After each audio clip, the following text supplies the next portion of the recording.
Like a kid in an organic candy store.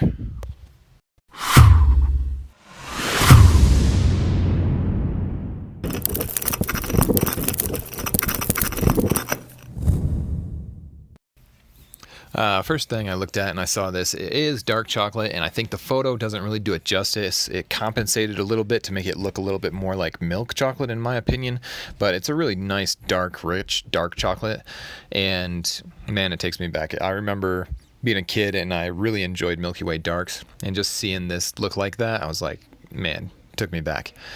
Anyways, are there organic candy stores? If you know, leave a comment, let me know. I think that's a great idea. I just gave somebody $1 million idea. Let's see, inside, take a bite. It does look like an, almond mound, or just mounds, right? The coconut inside is very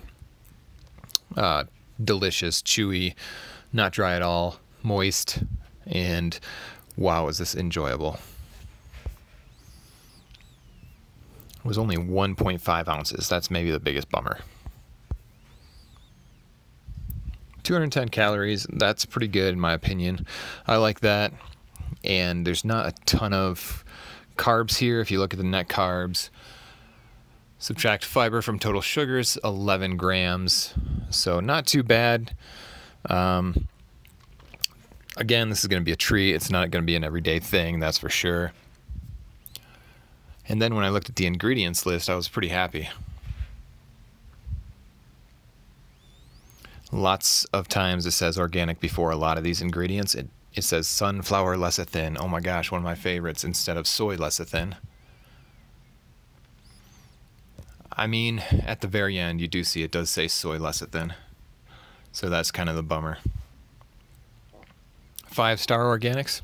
Okay, I'll give this one 5 stars just because. But overall, it does taste delicious. They're a little bit expensive. I'd probably buy 5 of them, then I'd have an Ocho Cinco in my pocket. Maybe that's intentional marketing on their part or something. I don't know, but anyways, guys, delish. If you'd like to support the channel, I'll have a link in the description. Stay healthy.